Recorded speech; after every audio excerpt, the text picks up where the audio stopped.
ஒரு பொண்ணு தனியாக வேற ஒரு கண்ட்ரிக்கு ட்ராவல் பண்ணி போகிறாங்க. அங்கே ஒரு ஹோட்டலில் வந்து ஸ்டே பண்ணுறாங்க. போன இடத்துல அந்த பொண்ணு தொலைஞ்சு வந்து போகிறாங்க. சில நாட்களுக்கு அப்புறம் அந்த பொண்ணோட உடம்பு மட்டும் கிடைக்குது.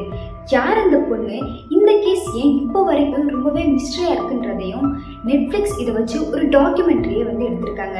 அப்படி அந்த பொண்ணுக்கு அன்னைக்கு என்னதான் நடந்ததுன்ற ஒரு ரியல் இன்சிடெண்ட்டை தான் இந்த வீடியோவில் நம்ம பார்க்க போகிறோம். அதுக்கு முன்னாடி நீங்கள் ஹாரர் மிஸ்ட்ரி கண்டென்ட்லாம் பார்க்குறவங்களா இருந்தீங்கன்னா வாய்ஸ் ஆஃப் அபி 2003 சேனலை சப்ஸ்கிரைப் பண்ணிக்கோங்க. கூட பெல் ஐக்கானை கிளிக் பண்ணிக்கோங்க. வாங்க வீடியோக்குள்ளே போகலாம். கனடாவை சேர்ந்த எலிசா லாம் அப்படின்ற ஒரு 21 வயசான பொண்ணு பிரிட்டிஷ் கொலம்பியா யூனிவர்சிட்டியில் வந்து படிச்சுட்டு வந்திருக்காங்க. அந்த பொண்ணுக்கு வந்து ட்ராவலிங் பண்ணுறது ரொம்ப இஷ்டமாக இருக்குது. ட்ராவல் பண்ண வீடியோஸ், ஃபோட்டோஸ் எல்லாத்தையுமே அவங்களோட சோஷியல் மீடியா அக்கௌண்ட்ஸ்லாம் வந்து போஸ்ட் வந்து பண்ணிட்டு இருக்காங்க. ஜான்வரி 26, 2013 கலிஃபோர்னியாவில் சிசில்ன்ற ஒரு ஹோட்டலில் வந்து அங்கே போய் வந்து ஸ்டே பண்ணுறாங்க. அங்கே போய் வந்து லாஸ் ஏஞ்சலினா, அதுக்கு சாண்டா கிறிஸ் பீச்சு அதெல்லாம் வந்து எக்ஸ்ப்ளோர் பண்ணணும்னு அந்த பொண்ணு வந்து பிளான் வந்து பண்ணுறாங்க. சில பிளேசஸை வந்து அந்த பொண்ணு விசிட் பண்ணி வராங்க. ஹோட்டலில் ஸ்டே பண்ணுற மற்ற பீப்புள்ஸ்லாம் இந்த பொண்ணோட வந்து பிஹேவியரை வந்து பார்த்து வந்து கம்ப்ளைண்ட் பண்ணுறாங்க.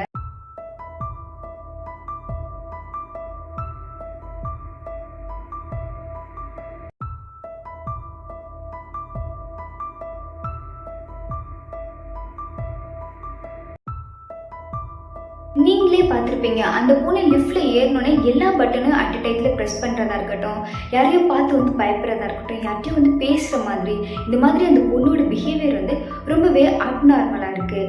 அதே நேரத்தில் அந்த பொண்ணு எங்கே ட்ராவல் பண்ணாலுமே அவங்க அப்பா அம்மாவுக்கு வந்து அப்டேட் பண்ணிகிட்டே இருக்குமா, நான் இங்கே இருக்கேன் அங்கே இருக்கேன்ற மாதிரி அப்டேட் பண்ணிகிட்டே இருக்குமா.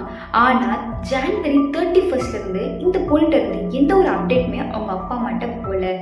இதனால அவங்க அப்பா அம்மா வந்து கனடா போலீஸ் ஸ்டேஷனில் வந்து அவங்க பொண்ணு மிஸ்ஸிங் அப்படின்னு வந்து ஒரு கம்ப்ளைண்ட் வந்து பண்ணுறாங்க. அவங்க என்ன பண்ணுறாங்கன்னா அமெரிக்காவில் வந்து அந்த ஹோட்டலில் வந்து நல்லா இன்வெஸ்டிகேட் வந்து பார்க்குறாங்க, நல்லா வந்து சுற்றி பார்க்குறாங்க, ஓப்பன் ஆகி வச்சு இதெல்லாம் வந்து பார்க்குறாங்க. ஆனால் அந்த ஹோட்டல் ஃபுல்லாக பார்த்துமே அந்த பொண்ணு கிடைக்கல. இருந்தாலும் அந்த ஹோட்டல் வந்து யூஸ்வலாக வந்து ரன் ஆகிட்டே இருக்குது. ஏன்னா இதுதான் அந்த ஹோட்டலுக்கு வந்து ஃபஸ்ட்டு கேஸ் இல்லை.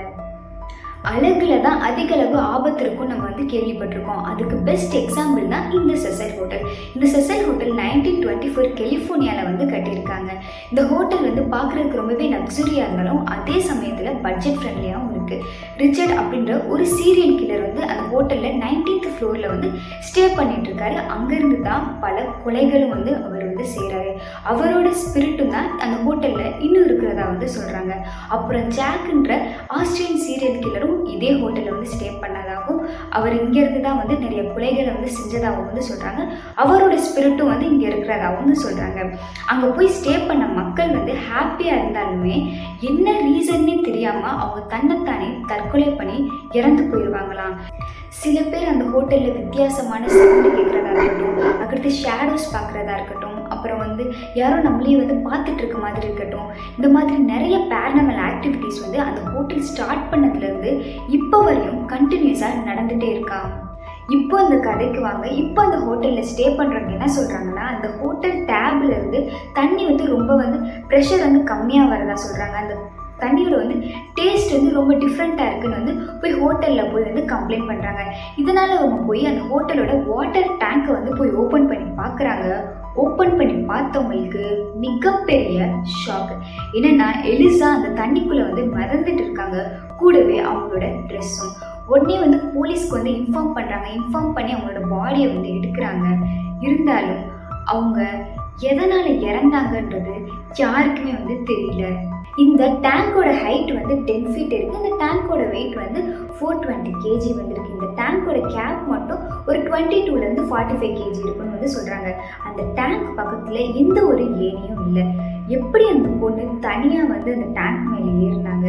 அப்படி ஏறினாலும் அந்த பொண்ணுனால தனியாக வந்து எப்படி வந்து அந்த மூடியை வந்து ஓப்பன் பண்ண முடியும்? அப்படியே உள்ளே இருந்தாலுமே உள்ளே இருந்துகிட்டே வந்து அந்த டேங்க் எப்படி க்ளோஸ் பண்ண முடியும் அப்படின்னு எக்கச்சக்கமான கேள்விகள் மட்டும்தான் இருக்குது. பதில்கள் இப்போ வரையும் கிடைக்கல. சில பேர் அந்த பொண்ணுக்கு வந்து பைப்போலர் டிஸார்டர் வந்து இருக்குது, அதனால் வந்து நடந்திருக்குன்னு வந்து சொல்கிறாங்க. பைப்போலர் டிஸார்டர்னா அவங்க மென்டலி ஸ்ட்ராங்காக இருக்க மாட்டாங்க, சரியாக வந்து தூங்க மாட்டாங்க, இதெல்லாம் காரணமாக இருக்குன்னு வந்து சில பேர் வந்து சொல்கிறாங்க. சில பேர் வந்து இந்த ஹோட்டலில் வந்து நிறைய ஸ்பிரிட்ஸ் இருக்கும், இந்த ஹோட்டலில் நிறைய டார்க் ஹிஸ்ட்ரிஸ் இருக்கும்ல, அதனால தான் இந்த இன்சிடெண்ட்லாம் நடந்துச்சுன்னு வந்து சில பேர் வந்து சொல்கிறாங்க. ஆனால் இப்போ வரைக்கும் யாருனாலையும் சால்வ் பண்ண முடியாத மிஸ்ட்ரியாக தான் இந்த கேஸ் இருக்குது. நீங்கள் என்ன நினைக்கிறீங்க? அவங்க எப்படி இறந்துருப்பாங்கன்றத கமெண்ட் பண்ணுங்கள். வீடியோ பிடிச்சா லைக் பண்ணுங்கள். மறக்காமல் கோஸ்ட் மிஸ்ட்ரிஸ் வீடியோஸ் பார்க்குற உங்கள் ஃப்ரெண்ட்ஸுக்கு ஷேர் பண்ணுங்கள்.